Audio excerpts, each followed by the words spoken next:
Andika somo letu.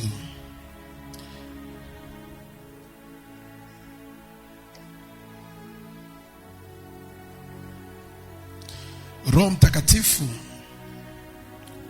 utusaidia kukua kiroho. Roho Mtakatifu utusaidia kukua katika maisha yetu ya kiroho. Roho Mtakatifu utusaidia kukua katika maisha yetu ya kiroho.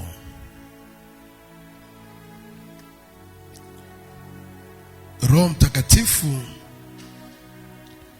utusaidia kukua katika maisha yetu ya kiroho. Watu wa Mungu, ni hatari sana unapokuwa umeokoka alafu bado unaendelea kubaki kuwa mtoto mchanga katika maisha ya kiroho.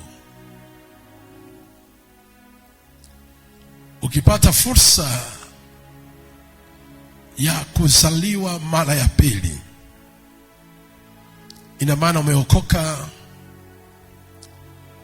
Yesu Kristo anakuwa ni Bwana Mwokozi wa maisha yako. Katika vitu ambavyo unatakiwa upambane navyo, kwanza unatakiwa upambane uweze kukua, kuikulia wokovu, uweze kukua katika wokovu wako ambaye Mungu ameona vyema aweze kukupatia wewe. Tafuta namna kukua. Usitamani kuendelea kuwa mtoto mchanga. Usitamani kulishwa tu. Usitamani kumegewa chakula tu. Usitamani kuletewa tu. Usitamani kuwa kawaida katika wokovu. Tamani kukua kutoka katika hali ya uchanga uwe mtu mzima ambao unaweza kusimama na ukaanza kupewa vile vitu ambavyo unastahili kupewa kwa ajili ya utu uzima wako. Ninavyoelewa, mtu anaweza akapewa vitu kulingana na umri wake ama kulingana na uwezo wake alionao, na yako mavazi ambao utavalishwa ama utavaa kulingana na umri wako, na kuna aina ya chakula utakachokula kulingana na umri wako. Ndio maana ukiwa mtoto mdogo kuna aina mavazi utakayevalishwa. Si kwamba utavaa wewe, utavalishwa na ni aina fulani ya mavazi utakayevalishwa, kwa maana bado mtoto mchanga. Na hata kama hayakupendezi, ya kufurahishi, na ndio tunaona watoto wa kiume wanavalishwa hata mavazi ya kike, maana ni wachanga na hana maamuzi yoyote, kwa sababu bado ni mtoto mchanga. Na utamlisha kulingana kile ambacho umekipata wewe, sio kile ambacho amekitaka yeye, kwa sababu bado ni mtoto mchanga. Na aweza katembea nje ya ima yako, ataendelea kutembea kulingana jinsi utakavyomwambia usiende huko, usiende huko, kwa maana bado ni mtoto mchanga. Atakapoendelea anakuwa, kuna aina mabadiliko ambayo utamwona yeye mwenyewe mtoto anaanza kuyaleta. Mama, sitaki hii. Unaweza kumvalisha nguo fulani, anakuambia sitaki, nataka nguo hii. Unaweza ukampa mavazi ya aina fulani hataki, unaweza kumpa chakula cha aina fulani, unaona nakataa, mama sitaki chakula hichi, nataka chakula hii. Na anapoendelea kukua, kuna aina ya chakula ambacho hawezi kula tena.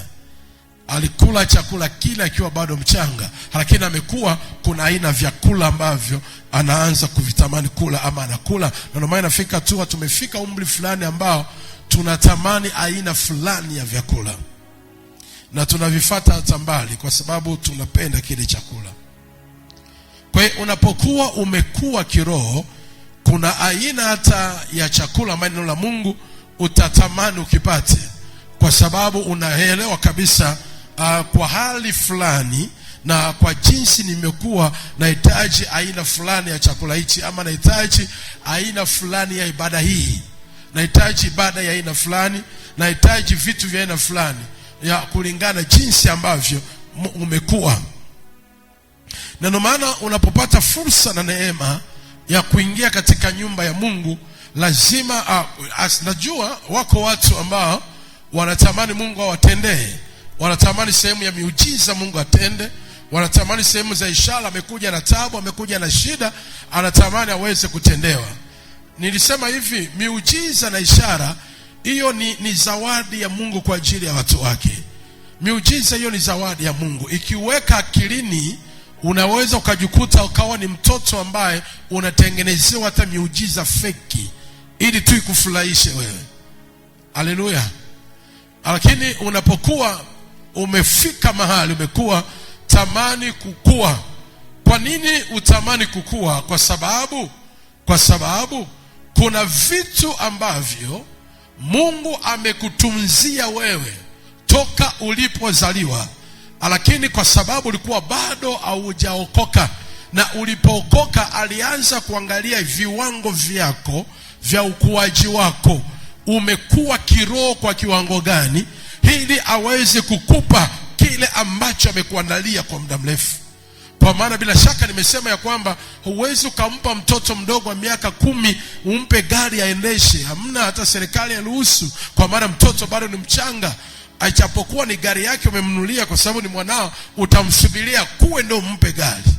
Kuna vitu ambavyo Mungu aweza akatupa hata kama tunaomba, anatusubiria tukue ili tuweze kupewa vile vitu. Na ndio maana kuna majina ambayo inafika unaanza kupewa vitu na Mungu, hata vingine ukuviomba, anaanza kuona kiwango chako cha wokovu, kiwango chako cha maisha yako ya kiroho, umekuwa, anastahili kuwa na vitu fulani. Sema amen. Tunaangalia waraka wa kwanza wa Petro. Waraka wa kwanza wa Petro, ile sura ya 2 na ule mstari wa 2. Waraka wa kwanza wa Petro, ile sura ya 2 na ule mstari wa 2. Biblia imeandikwa, kama watoto wachanga waliozaliwa sasa, yatamanini maziwa ya akili yasiyogoshiwa, ili kwa hayo mpate kukulia wokovu. Ili kwa hayo mpate kukulia wokovu. Muyatamani maziwa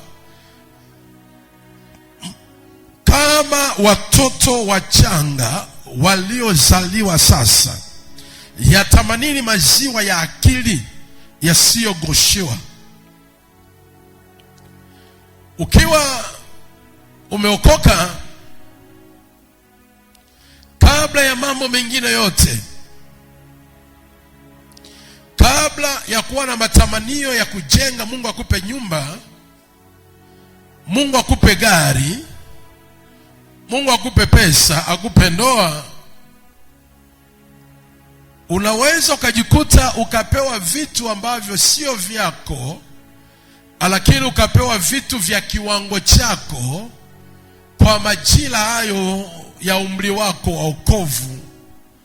Ukapewa vitu ambavyo havikustahili. Kwa hiyo unapoingia kwenye wokovu, kitu namba 1 ambao unatakiwa ukitamani, unatakiwa utamani maziwa yasiyogoshiwa. Namna utakavyokuwa katika wokovu wako, namna utakavyokuwa Lazima utamani kile unachotaka utamani. Tamani uwezo wa Roho Mtakatifu. Tamani neno la kimungu litakavyokuza uwezo wako katika wokovu. Ziko targeti za Mungu ambazo anaziangalia hapo juu ya mtu. Mtu huyu hataki kuwa na matamanio ya mambo mengine, anatakiwa tamani kukua. Kwa maana Mungu ndiye anayejua ana nini kwenye maisha yetu, ni wapi ambako anatakiwa tupeleke, viwango gani ambavyo tunatakiwa tufikie, maisha gani ambayo tunatakiwa tuwe nayo. Yeye ndiye anayejua. Lakini anaangalia kwa umri huu, kwa miaka hii, kwa hali hii, mtu huyu siwezi nikampa haya. Nataka aendelee kutamani kukua. Akikua kiroho, akikua katika wokovu, mtu huyu anastahili kuwa na vitu hivi. Anastahili kupokea vitu hivi. Nastahili kumweka katika viwango vya aina fulani. Tamani kukua. Na moja ya changamoto leo hii katika maisha ya kiroho ni ukuaji. Narudia tena. Moja ya changamoto katika kanisa ama makanisa ya kiroho leo hii ni uchanga wa kiroho wa watoto wengi. Nimegundua kwamba sio kuokoka muda mrefu ndio kukua. Nitafundisha kwa undani sana. Sio umri wako wa wokovu ndio kukua.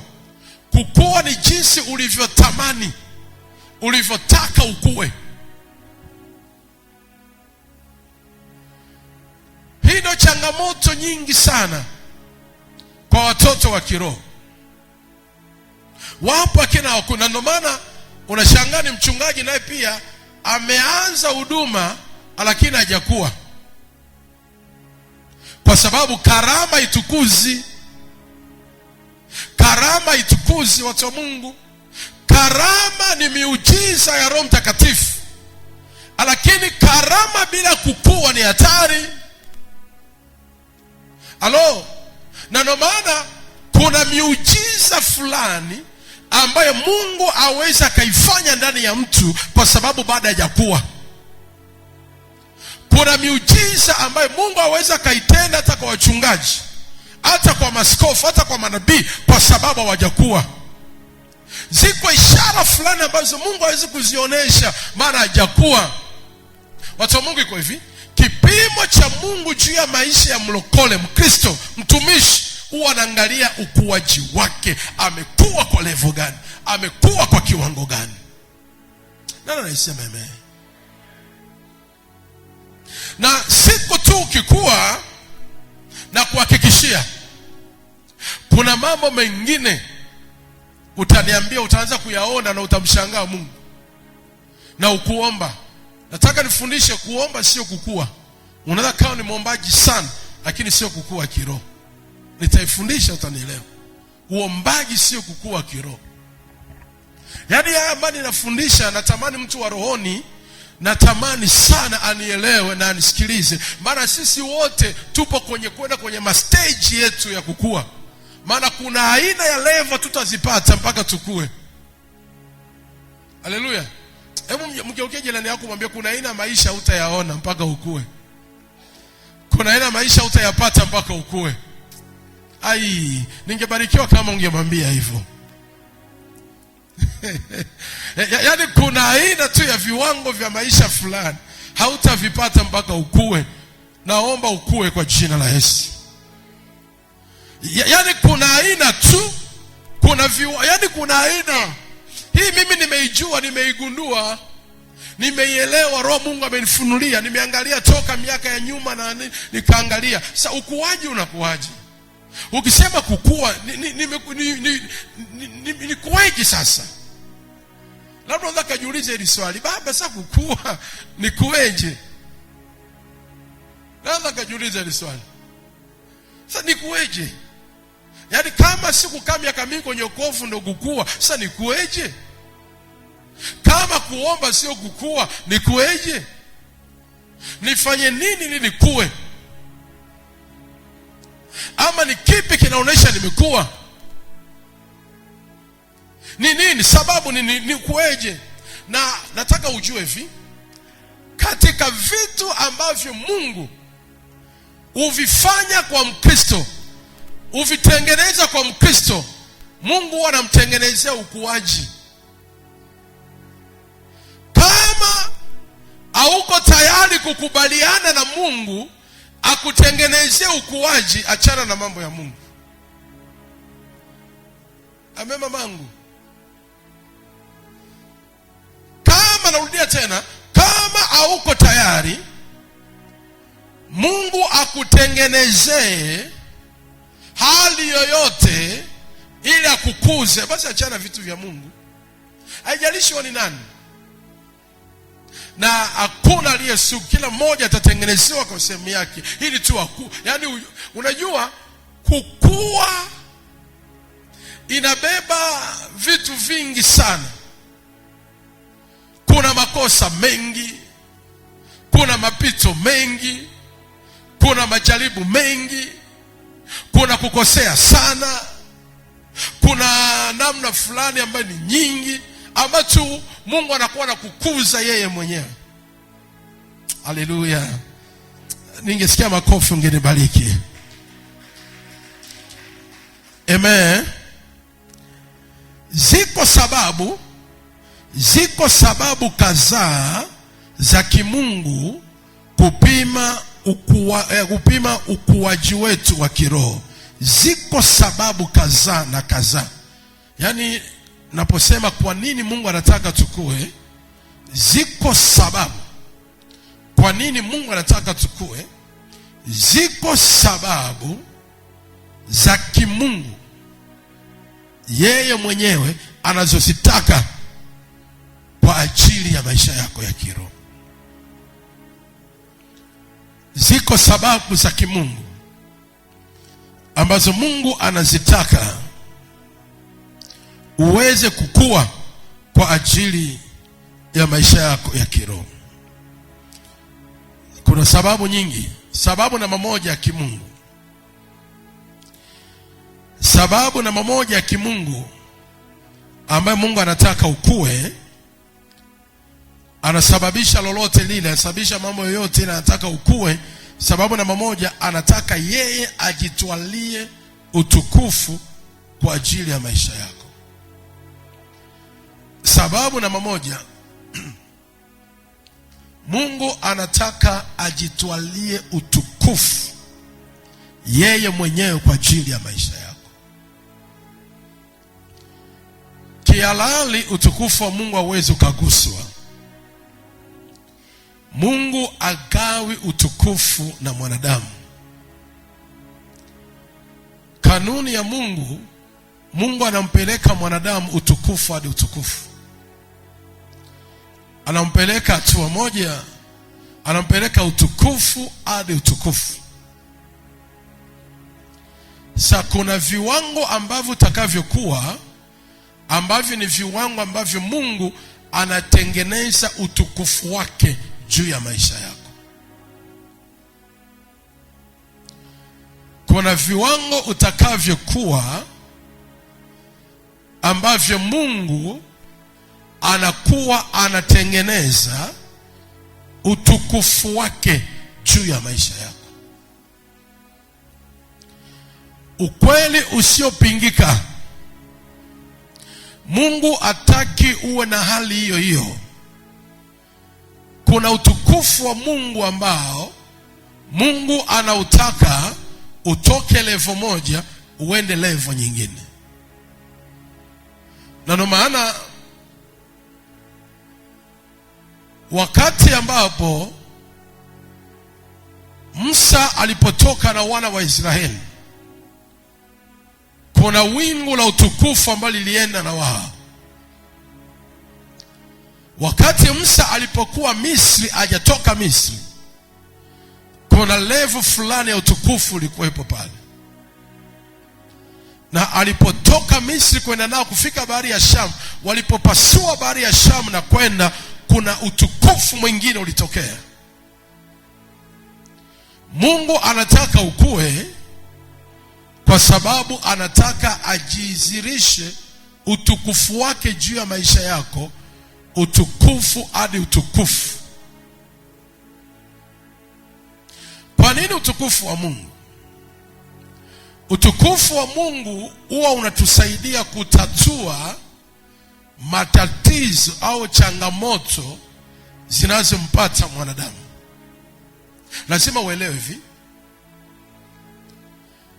wakati wowote ambapo mwanadamu anapopita kwenye changamoto, kwenye jaribu, kwenye magumu, utukufu wa kimungu huwa ndio unaamuaga, huwa ndio unasimamaga pale. Na ndio maana wakati Waisraeli walipokuwa wakikosa, wakitaka wamshambulie Musa, utukufu wa Mungu unaonekana juu mbinguni. Mungu anasema kwenye utukufu, anawaambia nendeni katika hema ya kukutania niongee. Kwa hiyo Mungu anataka ukue ili utukufu wake uende pamoja na yeye. Na siku utukufu wa Mungu ukianza kutembea na wewe, kuna vitu hautakuwa na vitatua wewe, Mungu ndiye anavitatua. Kuna mambo hautayasimamia wewe, Mungu ndiye anasimamia, maana utukufu wa Mungu uko juu yako ama umeenda na wewe. Nani ananipata?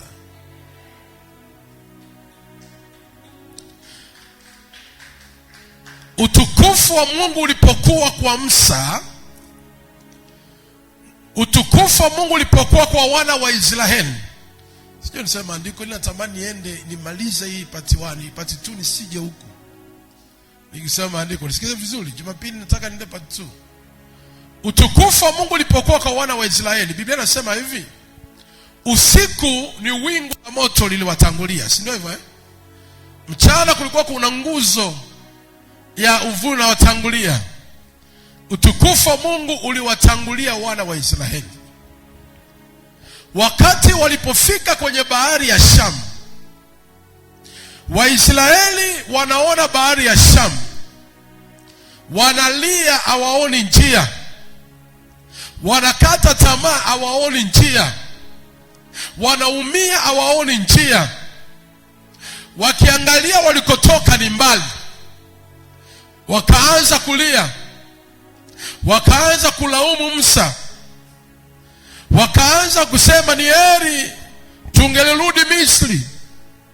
Wanamlaumu nani? Musa.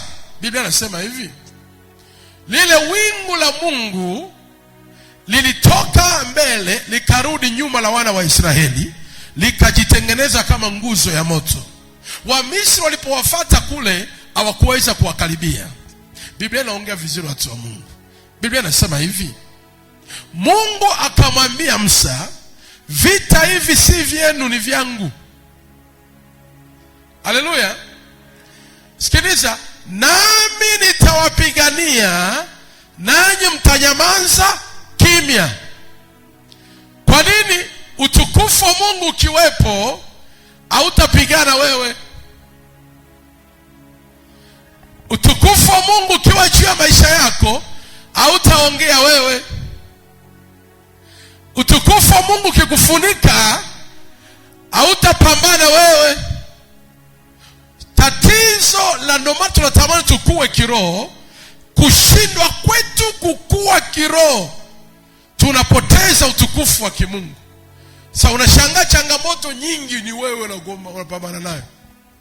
Mambo ya biashara ni wewe mpaka ushaingia madeni hadi unataka kukimbia.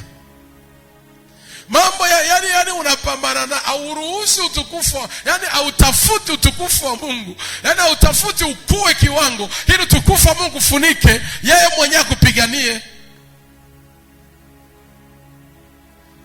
Kuna mtu ananipata? Hebu mpigie makofi kwa tuko pamoja. Akamwambia Musa, nyamaza kimya. Tatizo ndio hili, changamoto inatupata kuliko kutafuta upambane ukue ili akufunike. Wengine wanarudi nyuma, wengine haje kanisani tena, yeye yuko busy. Unakuta yuko busy lakini hajatatua. Yani is very busy lakini bado analia. Yani anapambana sana lakini bado yani mzigo mzito. Unahitaji utukufu wa Mungu kufunike ili kutatulia changamoto. Haleluya. Hiyo ndo sababu namba moja Mungu anataka atukue, ili utukufu wake yeye awe anajitwalia utukufu kwenye maisha yako. Utukufu wake utufunike, ufanye nani? Na Musa kweli alinyamaza kimya, anaanza kumpa maelekezo, chukua fimbo unyoosha. Songa mbele usiogope. Songa mbele usiogope. Mgeukie mwenzio, songa mbele usiogope.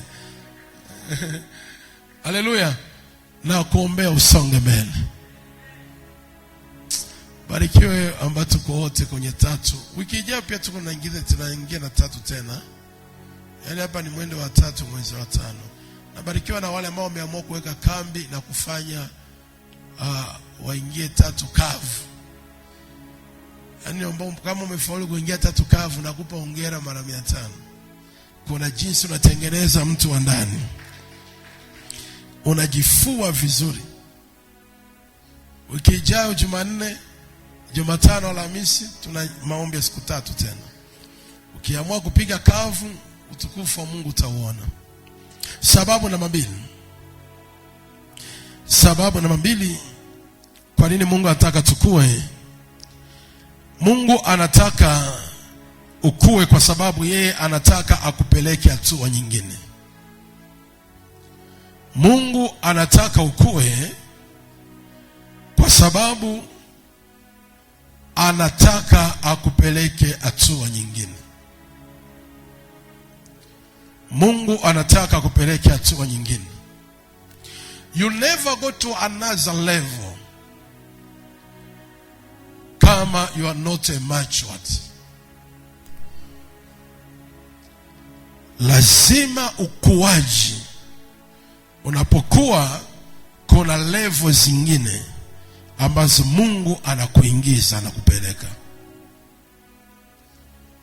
Viwango vya Mungu kumpeleka Mkristo au mtumishi au mshirika hatua nyingine, aangalie cheo chake cha uchungaji, aangalie cheo chake cha utumishi, aangalie cheo chake cha Ukristo, anaangalia amekuwa kwa level gani. Huyu kwa kiwango ambacho amekuwa, anatakiwa aende hatua nyingine. Na ndio maana nimegundua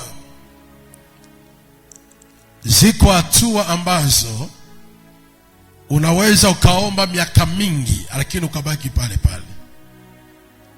Wakati unapoendelea tu na mambo ya Mungu na Mungu akaona uwezo wako wa kukua, anaona yeye mwenyewe, anaamua mtu huyu anastahili aende hatua nyingine.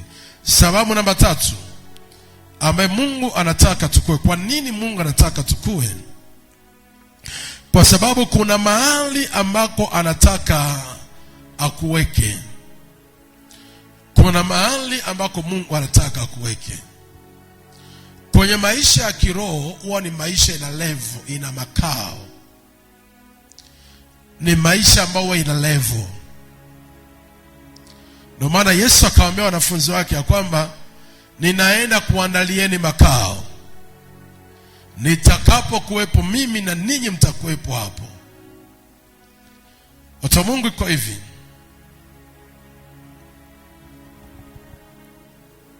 Kuna mahali ambapo Mungu huwa anatamani amweke mtu katika ulimwengu wa kiroho. Ziko anga za kiroho ambazo Mungu utamani kumuinua mtu pale.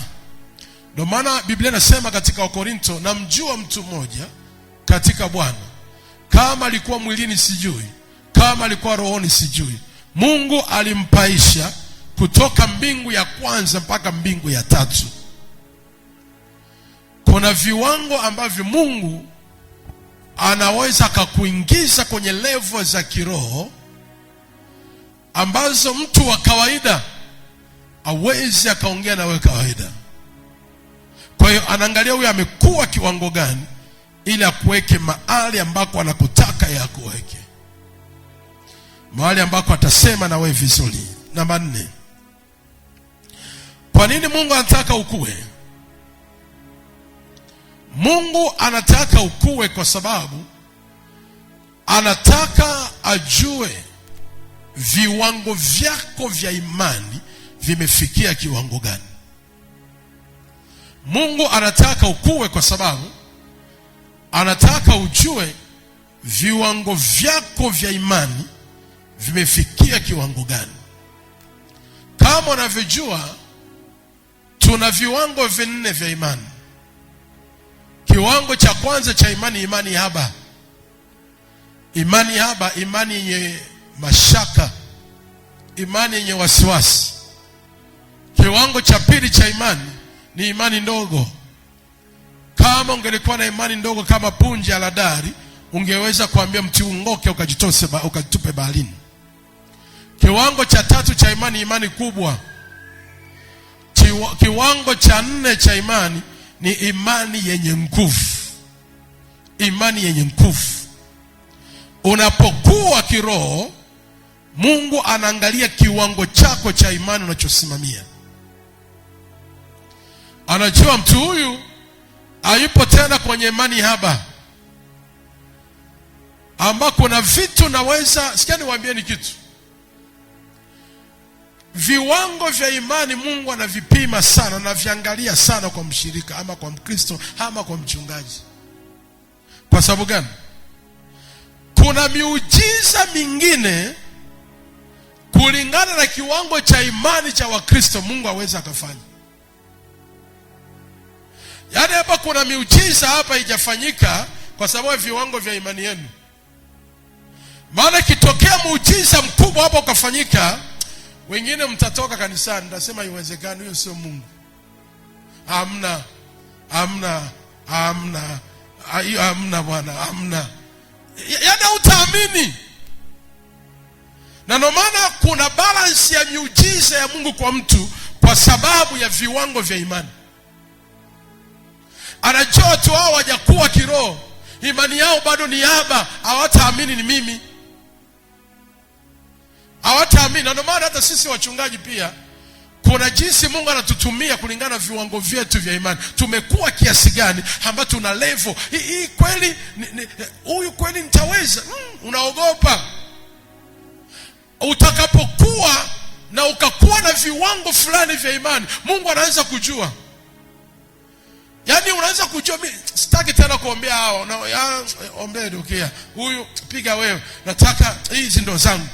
Kuna jinsi wewe mwenyewe unasema yeye nataka nifufue. Hebu imagine mtu aje tu hapa amekufa, ama mtu aje afia hapa, alafu unatakiwa Mungu akwambia fufua huyo. Kwanza nyinyi wote amekufa umeisha kimbia hiyo kesi hiyo. Sitaki ushahidi. Sitaki ushahidi, wote mshatawanyika nje, mnamwacha mchungaji peke yake. Na Lameki naye baba aishaondoka, anasema hii itajijua mwenyewe. Damas alifunga 3 kavu tu juzi hapa. Baba hizo 3 kavu sio ndo kukua kiroho. Amesema vya polisi hajazoea. So ukiangalia hivyo, kushoto hayupo unafumba macho. Yaani unafumba macho na naamsha kwa jina Yesu. Kwa hiyo unafumba macho, ukisikia amekoa ndio unafungua macho. Sasa itafika hatua tunaanza kutaka watu waliokufa tuwafufue. Mungu akiona mjakuwa, lakini akianza kuona mmekuwa, nyinyi wenyewe mnashawishika kufanya miujiza. Wewe mwenyewe tu ni mshirika wa kawaida, hakika unajisikia ile kiu ya kuombea mtu ni mgonjwa, tamani umuombe. Mungu anaona kanisa limekuwa kiroho. Yaani wana viwango vya imani, wametoka kwenye imani ya haba. Ananielewa ni nani? Barikiwe sana, barikiwe sana. Wamekuwa yuko razi aache afunge shughuli zake aende kanisani. hapo Mungu akiona wamekuwa, miujiza ya Mungu ni kama karanga. Kama karanga, watu wa Mungu. Miujiza ya Mungu hapa ni kama karanga. Ndio maana nimekuambia usipambane na miujiza, hiyo ni zawadi ya Mungu, tukue tu. Haleluya. Nabarikiwa sana. Tuko namba ngapi? Namba 5, tunaingia namba 5. Kwa nini Mungu anataka ukue? Mungu anataka ukue kwa sababu yeye mwenyewe anataka awe anaongea na wewe moja kwa moja. Mungu anataka ukue kwa sababu yeye mwenyewe anataka kuongea na wewe moja kwa moja. Kwa sababu ukiwa mtoto wa kiroho, wengi hawaijui sauti ya Mungu. Na hii ndio imewapotosha wengi. Anahisi ni sauti ya Mungu, mimi ni sauti ya mizimu ya babu yake.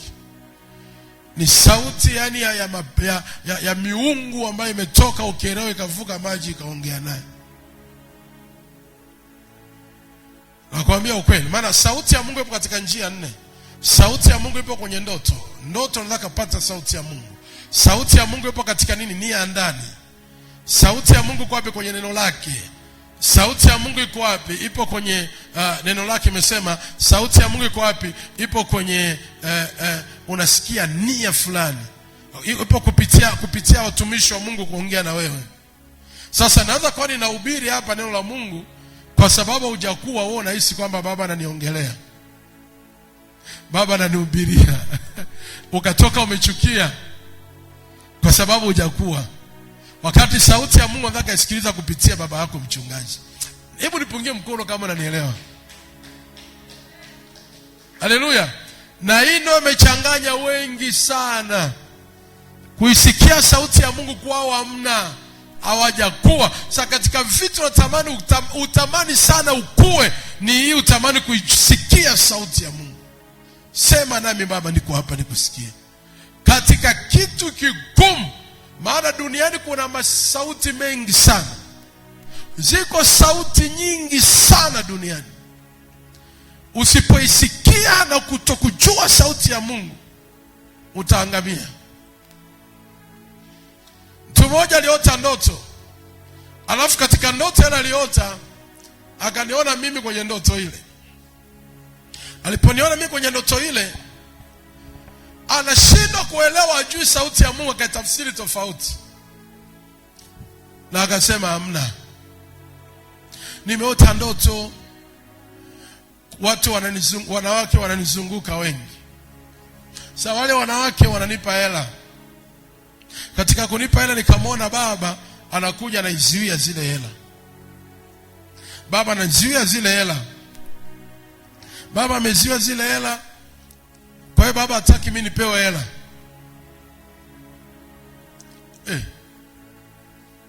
Kwa sababu haujui sauti ya Mungu, tafsiri ukaenda tofauti. Auelewi. Ongea na baba yako. Kuna watu ndani yao wana madhabahu ya miungu, wana madhabahu ya kichawi na waotesha. Takuja nitaje dalili za watu ambao wana madhabahu ya miungu yao ndani. Sikia nikwambie, unaweza ukaokoka lakini hujaweka wafu kwa ajili ya mambo ya Mungu. Lakini miungu yenu ilikuweka wafu kwa kuwani wao. Sijui naenda wapi tena, nataka sijui nibadilike aje tena, lakini sitaki kubadilika hapo. Nisikize vizuri. Sasa usipowekwa wafu kwenye mambo ya Mungu, hata kama umeokoka, ile mizimu kwa sababu umewekwa wafu. Unaweza kuwa umewekwa wafu na miungu ya kwenu kupitia mavazi uliyowahi kupewa, hata marehemu bibi yako, marehemu babu yako, marehemu baba yako ukayavaa. Kuna vitu uliwahi kuvishare na watu waliokufa, ukawa wafu na ile miungu ya kule. Sasa ile miungu lazima itakuwa na kuichia kwenye ndoto. Kuna namna inaweza ikavata sura ya baba yako mchungaji, ikavata sura ya muumini unaikaa naye, ikaja kwenye kivingine. Usipoelewa unataka kukimbia fulani ananiloga. Kuna mtu unataka kaota ndoto, sikana kwambia unataka kaota ndoto, unaota ndoto, sijui nitumie lugha gani hii. Niseme unalala na mchungaji. Yaani unaota ndoto na jamiana mtumishi wa Mungu. Awe mimi ama hata mtumishi yoyote. Au hata yani mtumishi wote mkubwa, unaota ndoto na jamiana naye. Usipojua unaweza ukakimbia.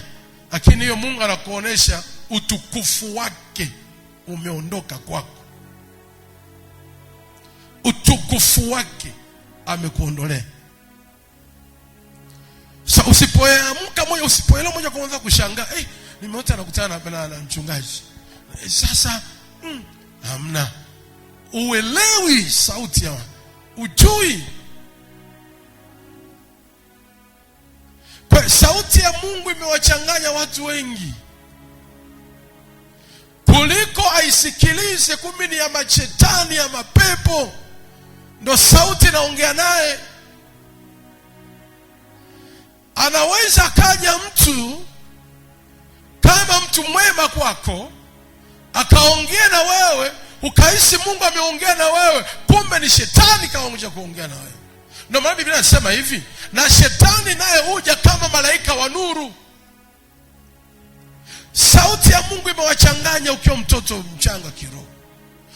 Na ndio maana wakati nani nakumbuka wakati wa Nabii Samuel akiwa bado mdogo. Nabii Samuel alikuwa na wito wa kimungu. Lakini alikuwa bado mtoto mdogo, hajui sauti ya Mungu. Mungu anamuita Samuel, Samuel akamfuata Eli. Ndio baba umeniita, nimesema umeniita. Mimi sijakuita. Nani ameniita? Bila shaka Samuel asingekuwa makini, angelijua anaitwa na mizimu. Yaani angejua ndani kuna uchawi. Kuna uchawi ndani. Sije nikusomea maandiko lakini naona muda umeniacha. Sio niwaambie kitu. Alipoenda kulala tena Samuel, amelala Samuel, anasikia tena. Anasikia anaitwa tena. Anaitwa tena Samuel akaamka akamfuata Eli. Maana ndio wako naye. Akamfuata Eli. Baba umeniita mtumishi wa Mungu. Mimi sijakuita. Samuel akajiuliza, ni nani ameniita? Mbona sikia sauti afu inakataa ijaniita? That's why ukitaka kuanza hata utumishi, ukitaka kuanza kazi ya Mungu, be care.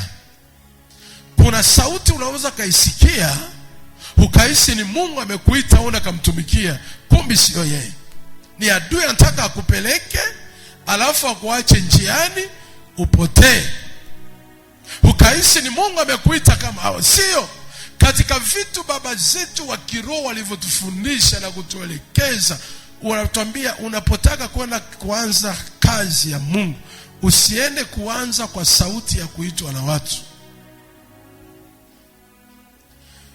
Tulifundishwa sauti ngapi? Tulifundishwa namba moja. Tuliambiwa usiitwe na watu kuanza huduma. Kama watu wanakuitaje? Watu wanakuita hivi. Watu ukiwafanyia huduma wanaanza kukushangilia na kusifia. Wewe mtumishi mkubwa. Yaani wewe unaweza sana. Yaani wewe yani hata baba yako akiroa ingi. Wale watu wanaweza kukuita waanze kazi lakini sio Mungu. Ogopa sana. Kuna wakati nakumbuka hii neno ni kweli. Mimi nitaka kuanza kanisa kwa sauti ya watu. Kwa sababu Mungu alikuwa anakusudi na mimi akavunja mipango.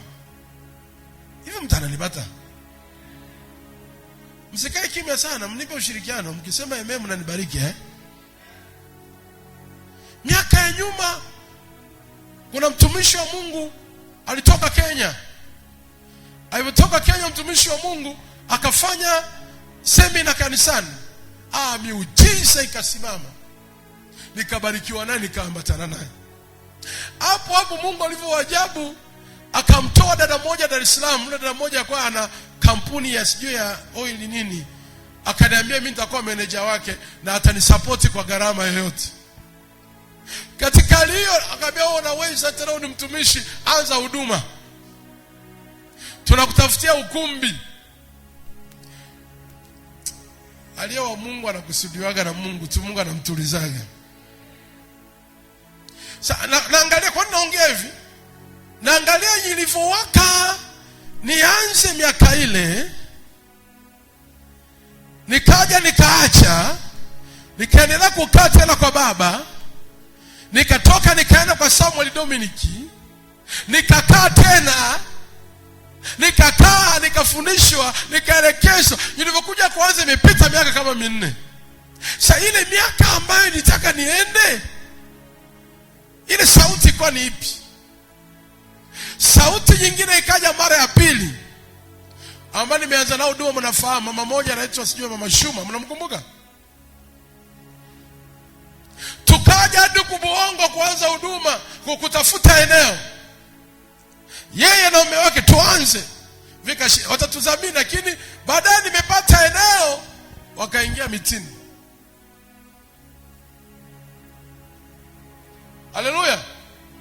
Wakaingia mitini na baki peke yangu sasa. Lakini kwa sababu ilikuwa ni majira, Mungu akamsema nianze, nikakoma. Sasa nikabaki na watu ambao ni watu natakia mimi niwasupport tena. Lakini wale ambao waliniambia anza, hawakukaa na mimi tena. Sauti ya Mungu unahitaji ukue ili ujue sauti ya Mungu. Haleluya!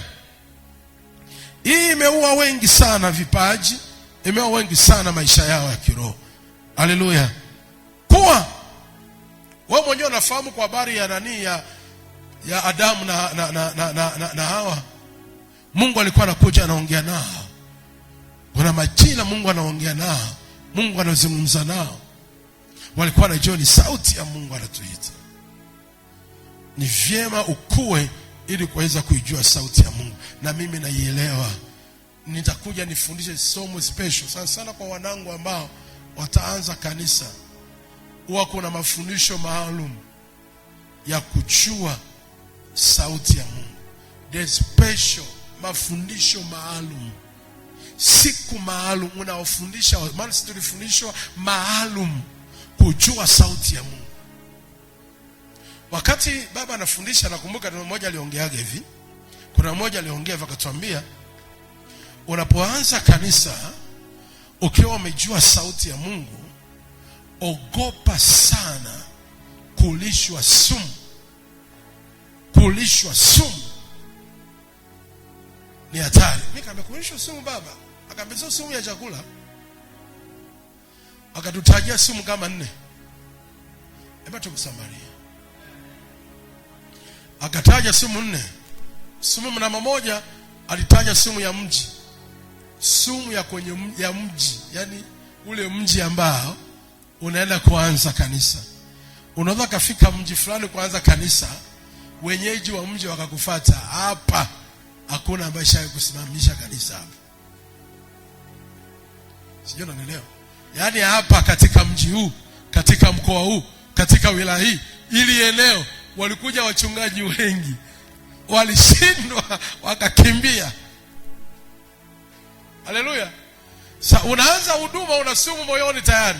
Walikuja wachungaji wengi wakashindwa wakakimbia. Mimi ni nani?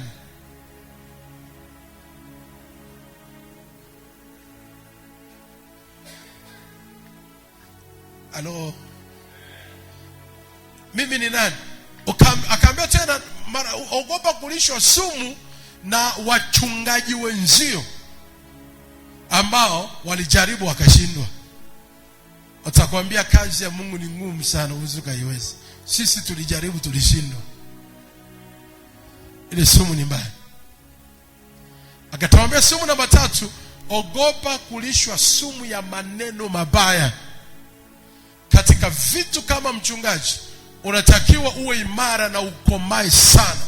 Komaa kushinda sumu ya maneno mabaya. Ukipewa sumu ya maneno mabaya inakukaanga na wewe ni mtumishi. Unataka kupewa neno ambalo unasema ndasimamaje madhabahuni wakati nina sumu ninayo ya neno hili. Naongea na nani? Nani anasema amen? Ogopa. Hii naongea kama mchungaji na nyinyi viongozi pia mama. Sijui unanielewa? Sumu zipo.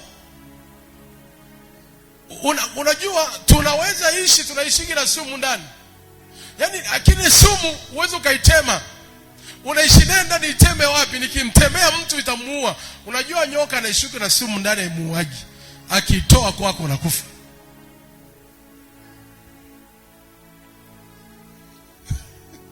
Haleluya. Yaani ile sumu unakaza kifua. Unakaza mbona unajua ni sumu hii inakutafuna, lakini unakaza. Nikisema niitoe kwa huyu, hii sumu hii mimi nimeiweza, yeye itamuua. Ziko sumu nyingine nikitoa kwako, nikitema kwa mtu itakufa. Hata kufa. Naamua kukoma nayo ndani. Je, kiwango cha ukuaji wa mtumishi wa Mungu, jua namna kuishi na sumu.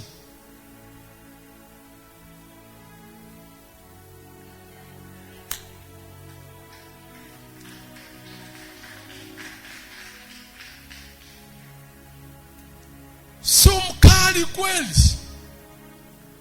Tena kali. Kali. Hauna maziwa ama nini naweza ikaiponya hiyo sumu. Ni ule wito wako wa Mungu ndio unasaidia ile sumu kaa nayo. Unakaa nayo. Unaishi sumu niteme kwa nani? Niteme kwa nani? Maana nyoka kitema kwako au kai au ishi.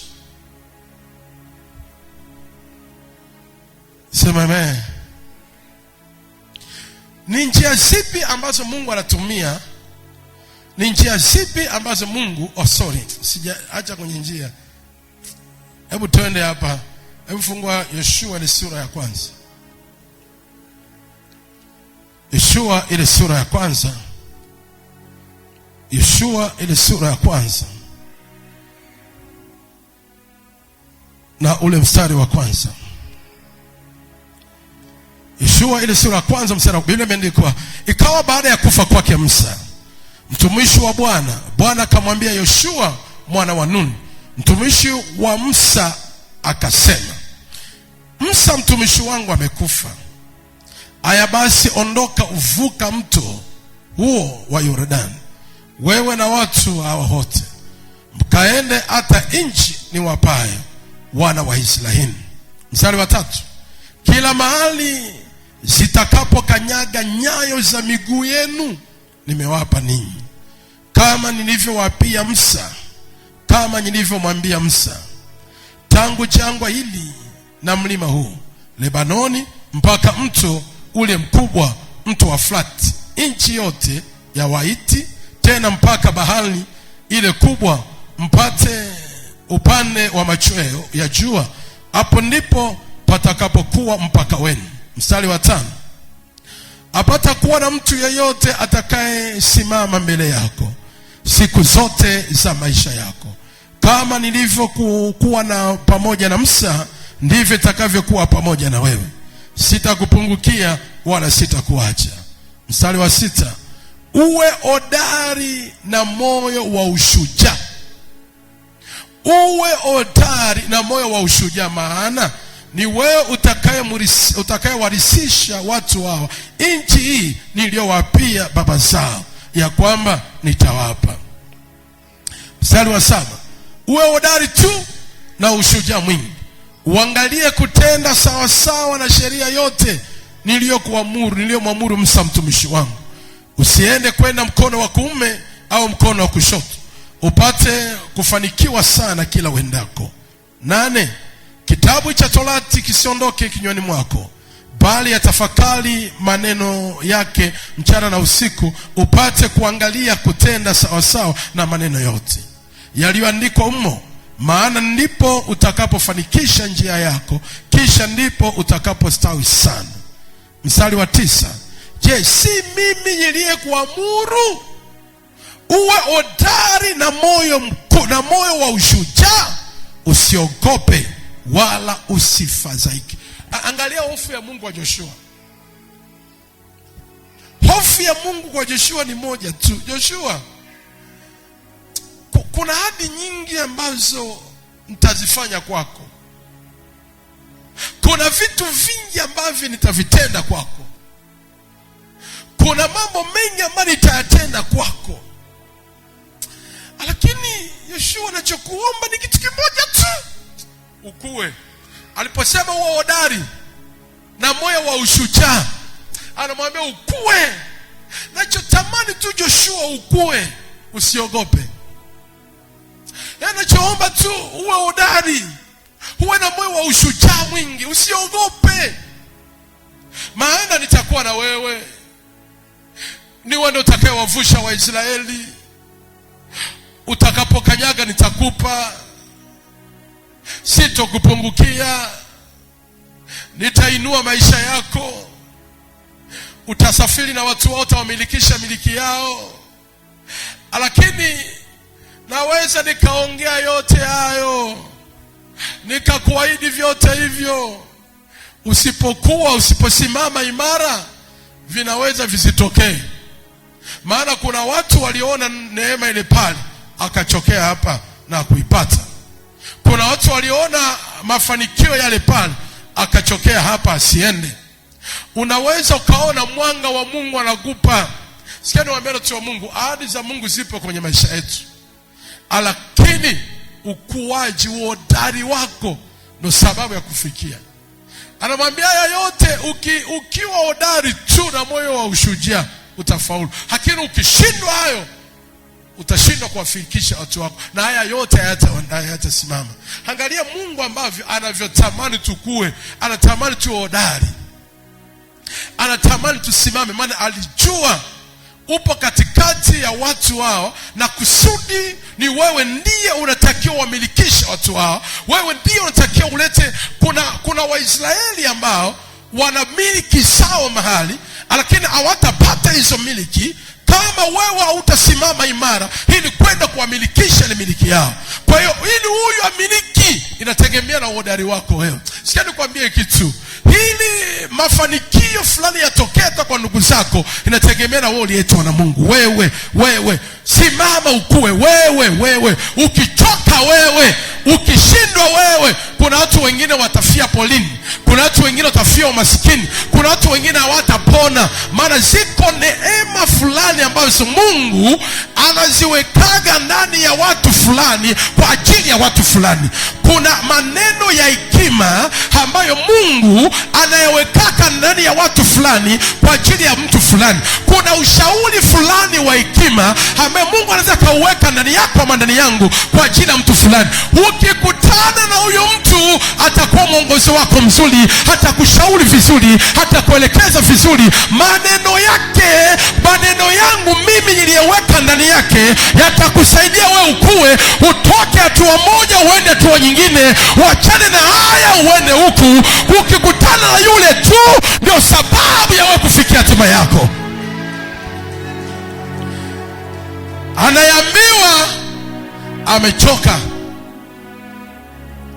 anayeambiwa bado yuko pale, anakataa, anaogopa, anakataa kukua. Anayeambiwa anasema siwezi. Sajiulize, hawa wote wameambiwa kwa ajili yako wewe. Na ndio maana Mungu akamwambia Ibrahimu, nimetia baraka za hawa watu ndani yako. Hawa watu wakikubariki wewe, watabarikiwa. Issue si hawa watu wabarikiwe, baraka zao ziko ndani yako wewe. Sikia nikwambie, kuna watu maisha yao yako ndani ya watu wengine. Kuna watu furaha zao ziko ndani ya watu wengine. Kuna watu ukuu wao huko ndani ya watu wengine. Kuna watu heshima yao huko ndani ya watu wengine. Unaweza usiwe na heshima, lakini ukikutana mtu mmoja tu ambaye Mungu ameweka heshima yake ndani, kupitia wewe mtu, wewe utaheshimiwa. Na wewe kupitia yule mtu, wewe utasonga mbele. Kuna maana utafika kwa jina la Yesu. Haleluya. Kwani wakati Yesu anashangiliwa iko juu ya punda, Yesu anatandikiwa kanga iko juu ya punda,